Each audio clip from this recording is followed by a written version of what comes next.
Hello and welcome. It's been a tough 5 years for the Indian economy, and who better to take stock of what's gone right and wrong and what lies ahead for the new government that's coming in with Montek Singh Ahluwalia, Deputy Chairman of the Planning Commission. Mr. Ahluwalia, thank you very much for speaking with us. So we're entering a new phase. It's not an unusual phase, but it's a new phase. Governments might change. What is the situation as you see it today? Is there tailwind or strong tailwind, some headwind? Where are things headed and where are they likely to land? Globally, you mean? India. No, but when you say headwinds, you mean internal headwinds and tailwinds? Yes. No, look, India is a large and complex country, so there are always tailwinds which help you, headwinds that hold you back. Yeah. I think the new government has to address these issues.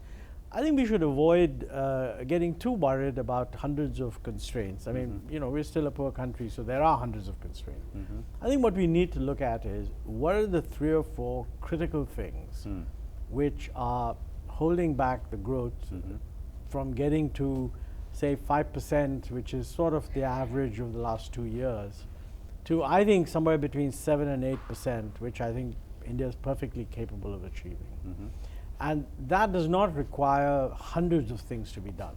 In fact, many of those hundreds of things are really minor things. That requires progress on 7 or 8 really big things. Okay. And you start building on the longer term ones, but get these things done very quickly. So how many of those things are underway? Well, because we have such an extensive debating tradition in the country, everything is underway. Nothing that I've said isn't found somewhere in the plan. Sure. But I would say that we probably have to get the macro into better shape than it is. The good news, as I said earlier, is it is getting better, but it's certainly not a situation where one would say it's comfortable. So that has to have priority, because if the macro gets out of shape, many of the other things just won't happen. That's point number 1. Point number 2 is that we need to revive the thrust on infrastructure development. I mean, basically because good infrastructure is what brings in private investment from anywhere in the country. I mean, whichever state offers good infrastructure, all Indian investors from every other state will want to go there. I think state governments... So is that a reference to states like Gujarat and then maybe... There are at least, we've recently done a study of several states. I mean, we contracted someone else to do the study, and this was in order to get a sense of ease of doing business. So we divide the states into the top third, the next third, and the middle third. Now, certainly Gujarat is one of the top third, but then so is Maharashtra, so are Karnataka, so are Andhra Pradesh. There are a lot of states that are doing well, a lot of states that are doing middling, and some that are not doing well at all. Now, clearly...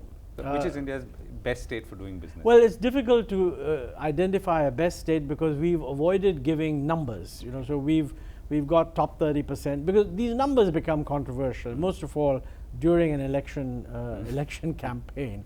But it's very important to recognize that if you had virtually in anything, if you had to say what are the top 5 states, it wouldn't just be one state. Right. And many states don't necessarily figure in the top on every dimension. So it's a question of, but bottom line is that if the middle Indian states, assume that the ones that are not doing well will just generally have to improve across the board. If the middle group of Indian states were to simply decide that they're going to compete with the top third, you'd see a huge improvement in infrastructure. I don't mean just hard infrastructure. I mean, a lot of the problems relate to the ease of doing business. And it's surprising that many states have introduced innovative ways of making life easier for businessmen. So you're also in some ways disaggregating the problem, if one may say so, because you're saying that it's really not a federal problem of growth looking ahead, but more how much the middling states or other states can do to make the sum of parts. I don't want to better. give the impression that the federal government is doing everything and it's the states that are at fault. No, what I meant was that in the ease of doing business, there are several parameters that people think about. About 2/3 of those are in the hands of the state, 1/3 is in the hands of the center. Right. So I do think the center has to do a lot. I mean, for example, I would say railways. In any long-term projection for India, if we want to manage our energy deficit issue, moving traffic from road to rail is absolutely crucial. I mean, there's just no way that you can achieve a long-term energy solution if you don't do that. That's entirely in the hands of the state government, central government. Right. So we have, in my view, we have a big job to do on the transport side. Whether it's airports, national highways, road transport, railways, it's a state government, central government issue. But you know, roads are not just national highways. There's a lot of roads that connect to national highways, and you want the network. So many states have done a very good job in that respect. I think it's also not generally realized that the effort at pushing infrastructure has led to remarkable improvements in many, many parts of the country. The National Highways Development Program is reaching out. I mean, I've traveled myself on some of these highways in rather remote parts of the country, and they're very different from what they were 20 years ago. So I think that's something clearly which is good, but it needs to continue. I mean, for example, the Northeast, that's a very important part of the country. We need to improve connectivity. We've laid out a very tough plan for further improving connectivity. It'll take 2 planned periods to get it all done. Okay. If I were to now ask you to look back and say, okay, what are the 3 things where you feel this last 5 years has seen progress and sufficient progress, which will give it the tailwind to go on to the next 5 years, whoever is in power, and 3 areas where you feel things have not happened the way they should have? Well, the first 3, which is relatively easier, I would say that, you know, the strategy of relying on public-private partnership in order to build infrastructure was a very critical part of both UPA 1 and UPA 2. I mean, it's based on the recognition that we need a lot of infrastructure. We don't have the public resources, and what resources we have to go into things like health and education. Therefore, we should make an all-out effort to expand the scope for public-private partnership. Now, you know, while you can say that here and there are problems, I would say on the whole, what it has demonstrated is that the scope exists. I mean, 20 years or 10 years ago, people would have said, you just won't get private sector coming forward. The fact is that a lot of private sector came, a lot of PPP projects were started, and you know, some problems have arisen because how rigidly do you apply the terms and conditions? Is there some flexibility? And those are issues we now need to resolve. So this is. You're saying the overall report card for PPP still looks positive? I would certainly say that there's lots of evidence of progress, but there are problems, and I think we should now address those problems. Okay. Those who say PPP doesn't work, I think they should just say we're going to have half the infrastructure we want. I mean, I'm not aware that there's any solution other than PPP. But then those who say if you really want PPP, you have to fine-tune your policy, they're right. And we're doing that. But a lot more needs to be done. Right. So that's one, which is... That's one. Yeah. Second, I think on energy, we've made a goodish start. I would have wanted more. The fundamental point that we've been making, and I made earlier also, in a world in which energy has become expensive, we need to basically economize on energy a lot.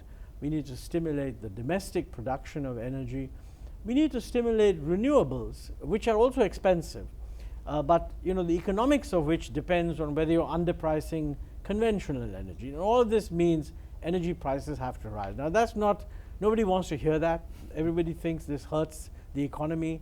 And you know, in one sense, they're even right. I mean, they're right in the sense that if you're comparing a world where energy was plentiful and therefore cheap, as opposed to a world where it's not plentiful and therefore expensive, the first world is certainly better. Sure. But if you're comparing a world where energy is not plentiful and you keep it cheap, that's a disaster. And I think I wouldn't say that we've fully succeeded in convincing people of that, but I think we've made a lot of progress. I mean, for example, deregulating petrol. People now know that petrol prices move up and down. Moving diesel gradually to international prices. Personally, I think we would have been better off if we had done it a year ago. But you know, given the political sensitivity, the progress made there is the right direction. Okay. We need to do something similar in LPG and other areas. I would call that a fairly good outcome. You know, the third thing which most people don't actually focus on, I think we've made surprisingly good progress on agriculture. The agricultural performance of the economy in the last 8 or 9 years is much better than it was in the previous 6 or 7 years. Growth rates have picked up, agriculture has diversified, productivity has gone up. But you know, here there are some critical missing links which we need to address. And two of the most important of those missing links are, one, how do you create a rational use of water? I think that's actually not just an agriculture issue. Yeah, it's a that's an pricing. economy-wide, but the reason for that is 80% of our water is currently used for agriculture, 20% for the rest. If the rest of the economy is going to expand, it's going to need water. Total water is fixed. The good news is that we could improve water use efficiency in agriculture by almost 100%. By stopping free power, for instance. Well, that's a good point. I mean, first thing is, many people would say that, you know, stopping free power is one point, but we're not even charging for water.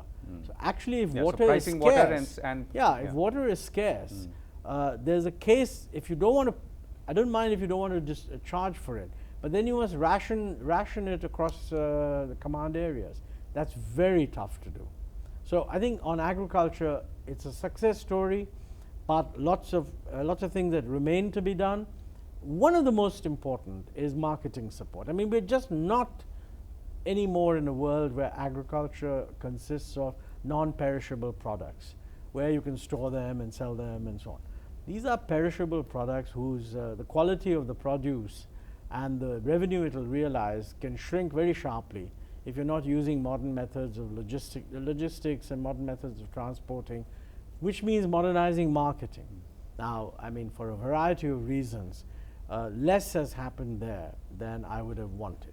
Okay. But you know, still, I mean, there is domestic modern marketing is there. Yeah. It's happening.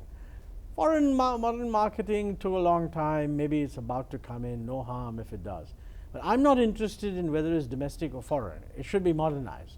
There's enough domestic capacity to get it done. But you have a lot of regulatory things that the states have to do. I mean, for example, the Agricultural Produce Marketing Committee Act, I mean, in the Planning Commission, we've been saying it for the last 10 years. It is being dismantled. Oh. It has not been dismantled. We have said it should be dismantled. Many states have made some changes in the laws. But actually, if you go into those changes, they don't effectively achieve the objective. And let me give you a simple example. One of the key things about the Agricultural Produce Marketing Committee Act is that, you know, private guys should be allowed to buy and sell. Some state governments have allowed that, but they give them a 1-year license. Now, nobody is going to invest in infrastructure if you don't know whether the license is going to be renewed. I mean, in industry, when you get a license, you get a license. I mean, it's there. So I think in many of the states, there are teeny little things put into the amendment so that when you ask them, have you amended the law, they say yes. But if you go into the amendment, it's just not good enough. Okay. So I think we need to fix that big time. I mean, if I were to use the tailwind, headwind analogy, there is strong tailwind in agriculture, but these are some of the issues that we need to look at. Yes, I would say so. Both on the regulatory as well as on the pricing. I would say so. Pricing of I think so, yeah. Right. So, and you have to give me 3 points where things have not really held up. Well, that's always more difficult. I mean, you know, no, I think one area which we've not been very successful in, and I think we should really get it done, I think it's close to being done, is the implementation of the goods and services tax.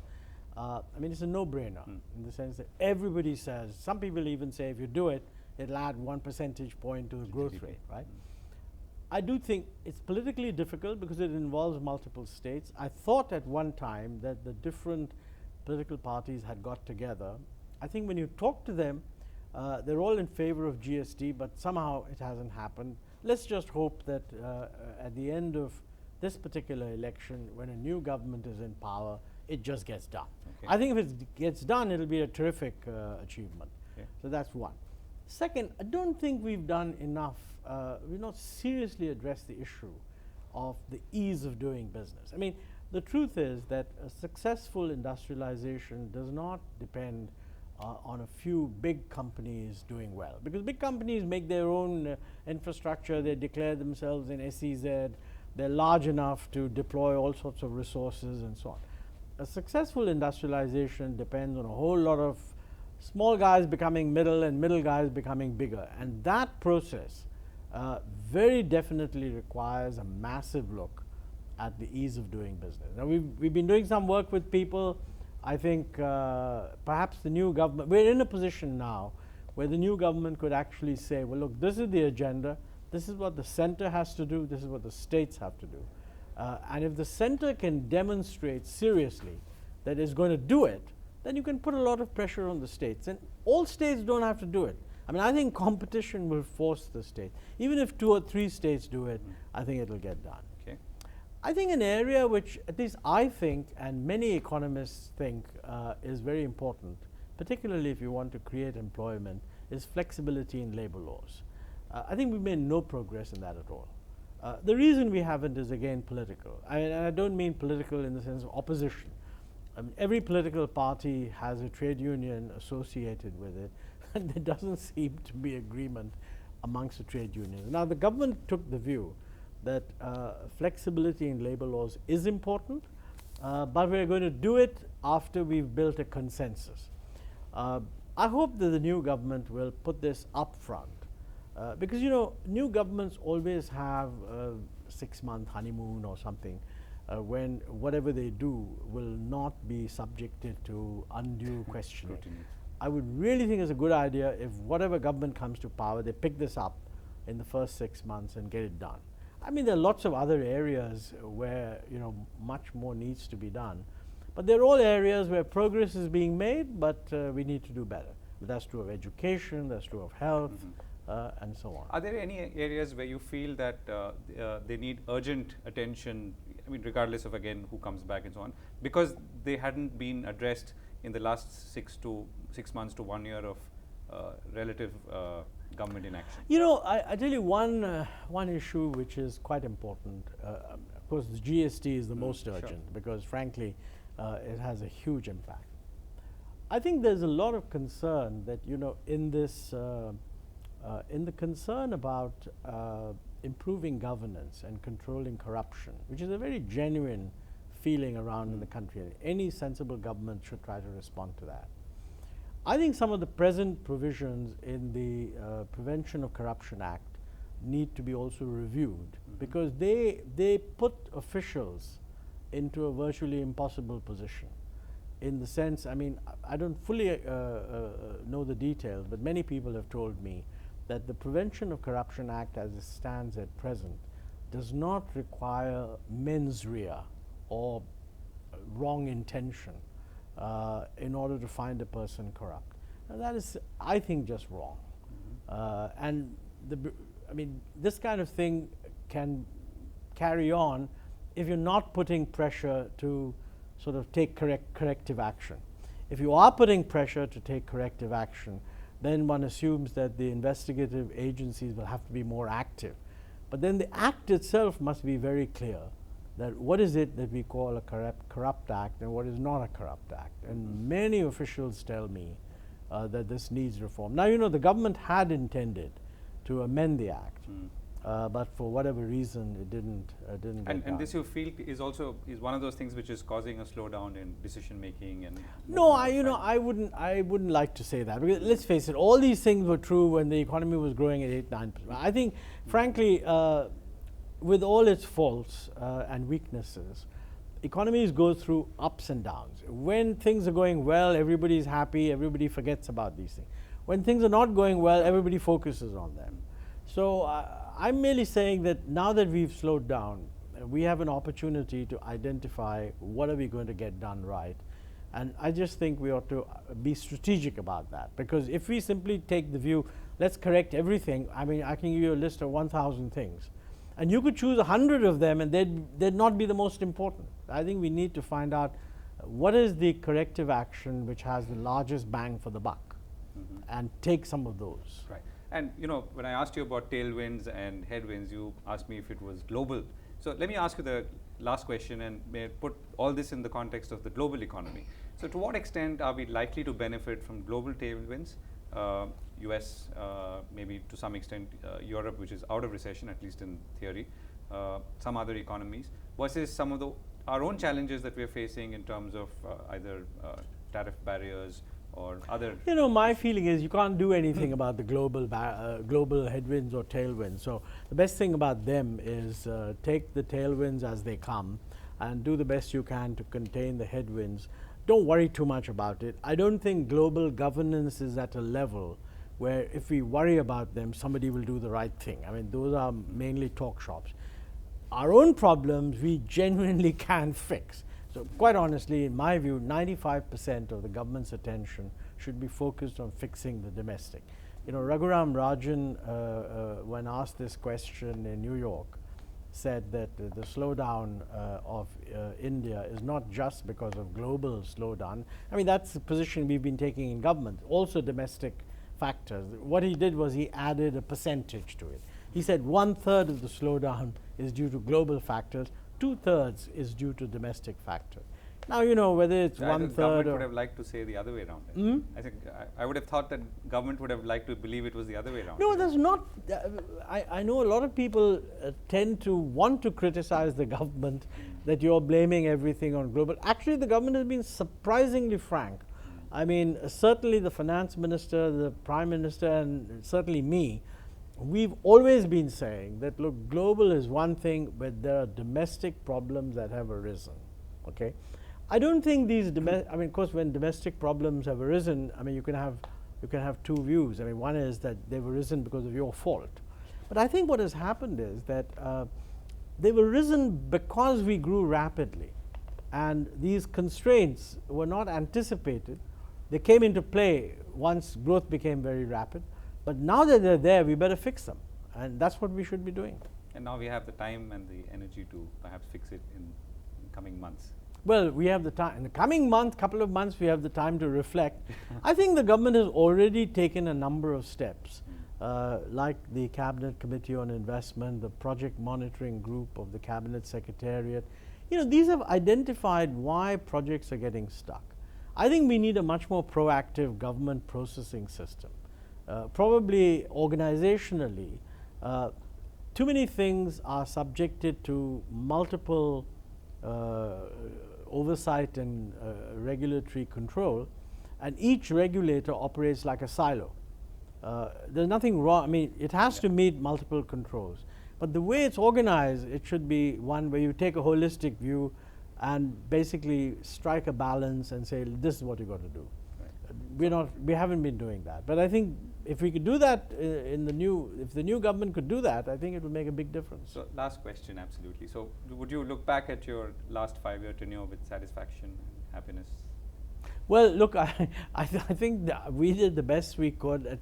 For me personally, I think lots of interesting things came up.